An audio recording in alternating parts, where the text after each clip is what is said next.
Do you have a favorite goal you've ever scored? Probably that one. Because it was at the race course? Yeah. Also, I can't. No, I don't really have a good memory for my goals I score. Yeah, I kind of forget them all. There's too many. I love that answer. There's too many to remember.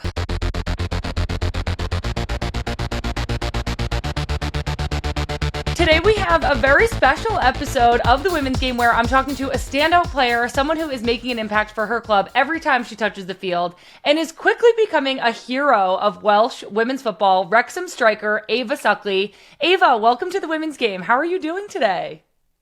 Thank you very much. Yeah, I'm having a good day. Yeah, nice and sunny outside, so it's all good. Yeah.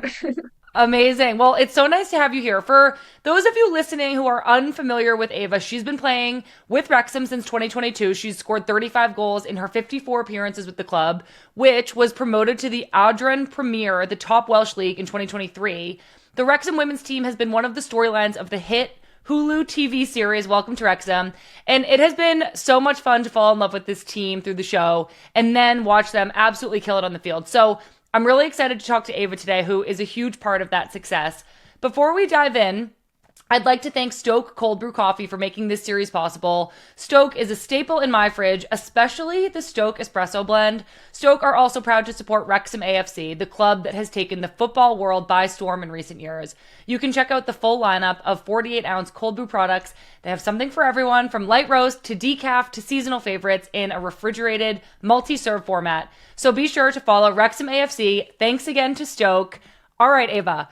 We did some research, and it seems like you're a really outdoorsy person. You hike, ski, you love going to the beach with your dog. So when you're not traveling or playing, how do you like to spend your time in Wrexham? I like doing lots of stuff outside. Obviously, like walking my dog and take her up on hikes and stuff up the mountains, which are nearby to Wrexham, which is nice. And then obviously live near the beach as well, sort of. So can access that quite easily. So it's a nice place to go to. Yeah. Oh my gosh, that sounds amazing. What's your dog's name? My dog's called Luna. Oh, Yeah, she's a Springer Spaniel crossed with a Golden Retriever, so she's like pretty much a black Golden Retriever. oh my gosh, does she just love going on adventures with you? Yeah, she's hyper. Yeah, she loves it. Loves going in the river as well by where I live. So Do you feel that having time away from the game and like being outside and exploring, does that help you kind of focus and enjoy your football more when it is time to go back to playing? yeah, I think I just enjoy playing football no matter when or what I'm doing other like with outside of football. I don't know. Yeah, I suppose I enjoy doing other stuff as well to get my mind off football.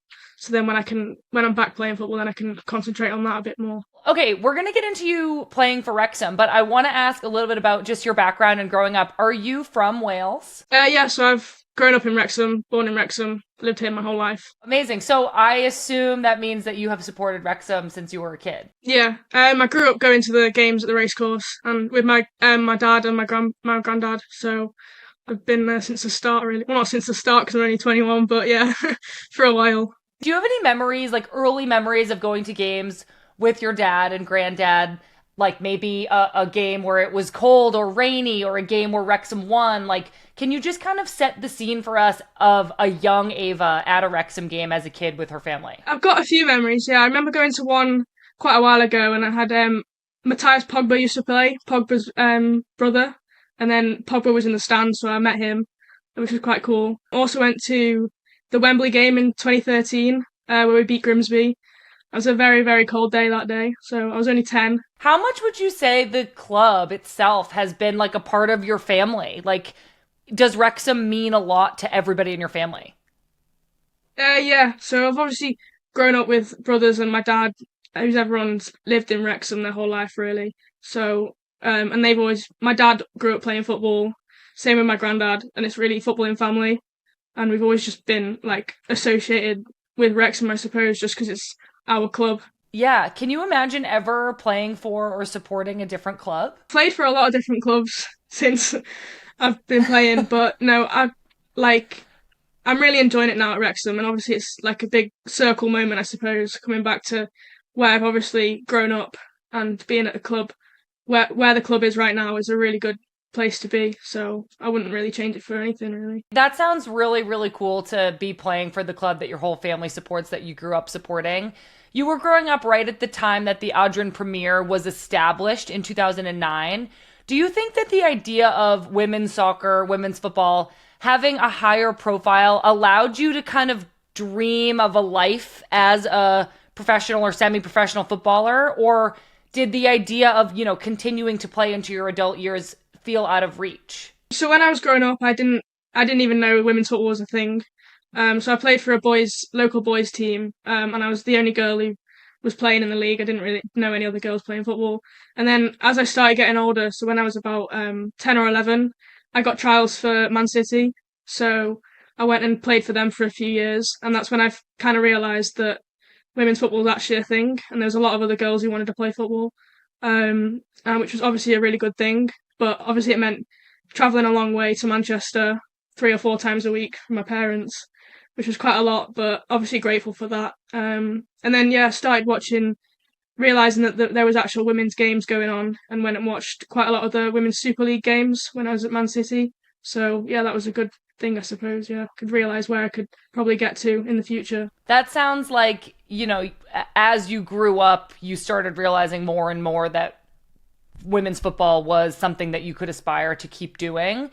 Do you remember during that time, maybe traveling to and from Manchester, who was giving you the most support when it came to really pursuing football at a higher level? I think my parents are really pushed it a lot. I think, yeah, my dad was a big factor. He'd always come and watch my games and always be like, just trying to make me better. I remember he used to force me to go to the park after a game and like practice my finishing, which is a bit like, because I'd obviously not done as well as I should have done that game. My granddad was a big influence as well. He always used to come and watch my games. Then if he wasn't watching, he'd phone and ask how I got on. So yeah, I think that was a lot of a big influence on me, just to try and do my family proud, because I know that they played football very well when they were younger. Oh, wow. So yeah, so it sounds like it kind of runs in the family. I know. I'm from a soccer family as well, and I think as I was growing up, my parents would drive me so far to go to like tournaments and games and practices, and it felt a lot of the time that my parents were like giving up so much of their lives to make sure that my sister and I got to play at the highest level that we could. And so I feel really similarly that they were really the support system that enabled me to get to the level that I got to. So I have here that you started playing for Wrexham in 2022, and the club at that time was still playing in one of the lower leagues. But there was just so much potential and passion around the group, not just from the players and staff, but from the fans. What is there anything about this club in particular that, obviously it's part of your family, that's why you cheer for them. It seems like you're from Wrexham, and where the team that you grow up supporting is your team in such a special way. But what about this club makes you want to play for them as well? Like, where is this women's team at right now? Yeah, it's just like a really good team to be at. I think we've gained a lot of supporters in the last few years, which is a really good thing. Obviously, the women's game's growing, and it's a really important thing to get as many people supporting it as possible. And I think that just helps us drive and perform better with like the amount of fans that are turning up, which is a really good thing. And you got the backing of the town as well. Like, I know a lot of people, when I go to the men's games and stuff, they always ask me how I'm getting on and stuff. So it's a really good thing, and people seem to care about it as well. Yeah, that's amazing. What do you remember about your early days at the club? Did anything surprise you? I don't know, I kind of just turned up to a training once, and it was a couple of years ago now. And then, yeah, I knew a few of the girls, and I got along with them straight away. We also have read that you left the team for a short time to travel and play in Australia, but then you were called back just after Wrexham won the league and won promotion to the top tier league, the Adrian Premier, which we've mentioned now a few times. It's the top flight league in Wales. It's semi-professional. The team had been working so hard and so long for this chance to play in a more competitive league, often on a muddy pitch with nowhere for fans to sit, and now to kind of reach this new level. What did it feel like to learn that Wrexham had won promotion? And how did it feel to know that they wanted you to come back and be a part of the next phase of Wrexham Women? I was obviously following along when I was in Australia, kind of wishing I didn't go partly just because it looked like such a good time, like promotion and everything, and I wish I was there. But yeah, it's just a great thing that we got promoted and are able to play against the better teams in Wales and like improve our team as well, and then also attract better players who want to play for us. So it's all around a good thing, I think. Yeah. Yeah, when you did come back and you had that first game in the Adrian Premier at this new level, what was the energy like in the locker room before that first game? Like, this moment feels like it was a really big deal for the club, something that Wrexham had been working for and waiting for. Do you remember like any nerves or anticipation before that first game? Because obviously we'd just come up and got promoted, so it's just a case of being as work hard, show that we're meant to be here, and then just put on a performance, I suppose, for the fans who turned up. I think we drew 3-3 with Swansea, which was a really good result considering they're like one of the best teams. So I think we did really well to just go out there. And maybe we shocked them a bit. They weren't expecting us to be as good as we were, but yeah. So we have like a mostly American audience, and promotion and relegation isn't something that we do here. And then I also just think that we're less familiar with Welsh football, especially the Adrian Premier League and how it works. So Ava, I would love if you could help us break down the tiers of the leagues in Wales and then explain a little bit about how the Adrian Premier works and like what your schedule and the format is like. The Adrian Premier, which is consisting of 8 teams, they're from all over Wales. Whoever finishes first qualifies for champion or goes into the Champions League qualifiers, which is European football. And then whoever finishes 8th gets relegated into either the North or South. After, I think in February, our league splits, and it goes to top 4 and bottom 4. And then the top 4 fight to win the league, and then the bottom 4 fight not to get relegated, basically. Oh, wow. Okay, that's such an interesting format. It's so different than anything that we, kind of experience here in the US. I know that in your first 2 seasons in the Adrian Premier, you've safely avoided relegation. And right now you're competing in the top half of the league for that, to win the league and for that Champions League spot. How do you think that, your team's performance over recent years, the promotion, and now being in the top half of this league, how has it affected your team's relationship with its fans? Have you noticed that the fan base has grown, or that they're more engaged because you all have, improved your standing in the league? Yeah, I think since being promoted, we've gained a lot of fans, and people have wanted to follow us, and especially if we win a lot of games, I feel like, which we have done recently, then we build up a bit of a fans actually want to come watch us because we're actually winning, instead of losing games. Obviously, the fan base is growing, and it's obviously benefiting us as a team as well. Definitely. So this season you've gotten to play at the STōK Kairos. So that's the race course. It's Wrexham's historic stadium. You've gotten to play there in front of so many of your fans. This game that you made even more exciting because you scored a goal. We've mentioned just a little bit that you're a goal scorer and how many goals that you've racked up, but this season you've been such a sensation. Between the FA Cup and the league, you've scored 16 goals, including multiple hat tricks and braces. How do you think about goal scoring? And how would you describe the emotion of scoring a goal? I think that it comes naturally to me. Obviously, I've always played football, so I feel like I'm used to knowing how it feels to score a goal. So I feel like you can manage the pressure and stuff like that. But also, scoring at the racecourse, I think that was a surreal moment. Can you talk us through the goal? Like, what do you remember? Where did you get the ball? Can you walk us through the goal and how you felt? Abby was playing up front, another striker, and she won the ball off one of the Swansea defenders, and then ran with it a bit to the edge of the box, and then squared it to me. And I sprinted a really long way, from the halfway line to the edge of the box, and I was just screaming for the ball. And then she just passed me and I hit it first time, and it slotted it beside the keeper. And then what? Did the crowd erupt? How did you celebrate? Yeah, I honestly can't remember the crowd making any noise, but I just went crazy because I was just like, no way, I've just scored. Because it was to put the score 1-1 as well. So I think I just went crazy, and then everyone was kind of running up to me. I celebrated with Lily. She picked me up and I went like this. I got a good photo of that. Oh. And then Erin, my mate, came over and hugged me and everything, so that was good, yeah. Do you have a favorite goal you've ever scored? Probably that one. This season, anyway. Because it was at the race course? Yeah. Also, I don't really have a good memory for my goals I score. Yeah, I kind of forget them all. There's too many. I love that answer. There's too many to remember.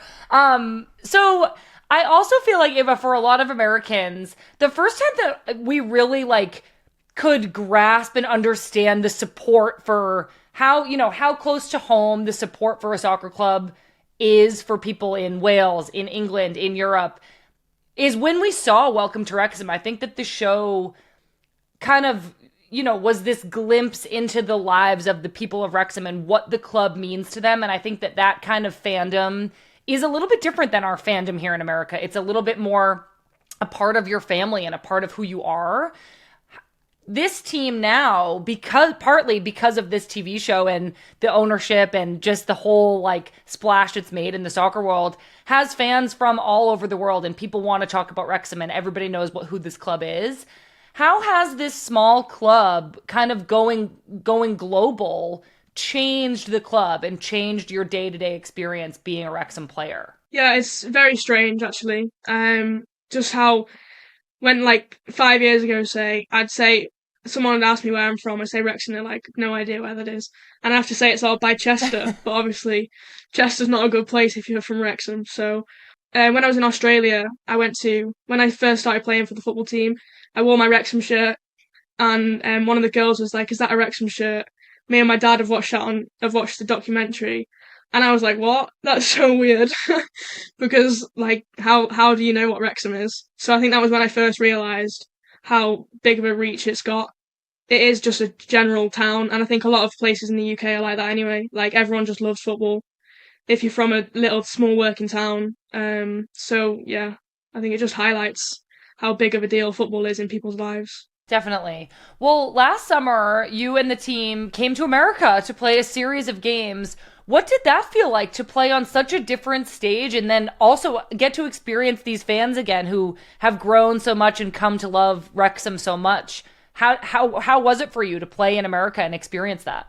Crazy. Like, why Wrexham are in America, I've got no idea. Um, it's just such a weird thing to think about. But obviously now, so much random stuff has happened with this town that anything can happen really. Playing in front of fans in America who like know my name, and I'm like, what? How do you know who I am? And like just come and speak to me and stuff. And then obviously they come over as well to Wrexham, and then they come and watch our games, and they come and say hi and ask me how I'm doing and stuff. And I think it's just crazy that people know who I am on the other side of the world. Yeah, I mean, it is crazy. How does that make you feel? It's kind of weird, but like also it's kind of proud. Like I feel kind of proud at the same time that I'm just doing something that I enjoy, and it's obviously people are enjoying watching us play football as well. Well, I know that a big change when Wrexham moved up to the top tier is that the team is now semi-professional, and I imagine that, of course, it's amazing and so great to be playing at this higher level, but I also know that some of you and your teammates still need to work other jobs, and so I'm interested in knowing how you're balancing other responsibilities at the same time as being a footballer, and how do you balance those needs with wanting to be the best footballer that you can be? Like, what are your priorities in a regular day? So I have uni as well. So I'm studying at uni at the minute. Like I'm living there, but I'm also living here. So it also depends on when I have training and stuff. So when I can stay at uni and when I don't Yeah. come back. So I do that and have uni every day. Obviously, I've training 3 times a week.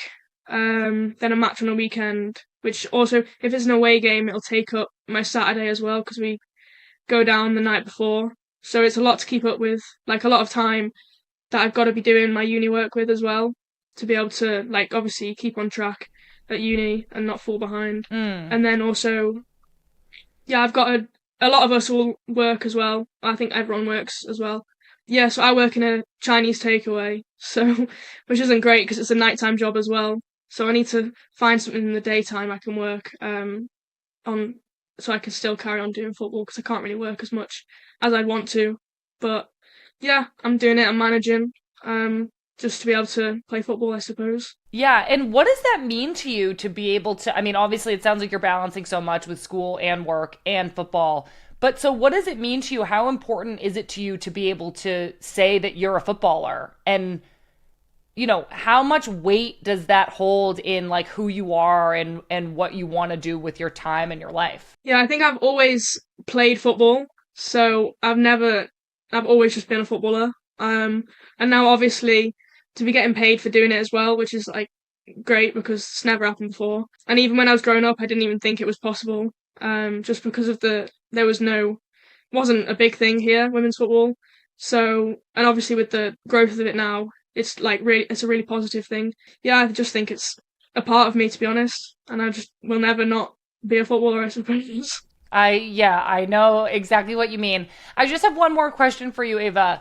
Women's soccer has never been more popular in the UK. Wales qualified for the Euros for the first time. Wrexham women are playing all over the world in America. So I think I'm wondering the dream of women's football right now. What does it look like for you in this team? What kind of success are you chasing and can you dream up for yourself? Yeah, I think anything's possible. I mean, we wanted to win the league this year, but obviously that's not gone to plan. So we can't actually do that anymore. But we managed to qualify for top four, which is a really good thing. Um, and then obviously next year start the season again, and we've proved that we can beat all the teams in the league. So I feel like there's no reason why we can't win the league next year and obviously qualify for Champions League. It's so incredible. Well, this was so great. I've loved chatting with you. I hope that you can take Luna on a nice long walk. Good luck with the rest of the season. We'll be cheering for Wrexham. And thank you again to STōK for letting us check back in with the incredible women of Wrexham. Thank you very much.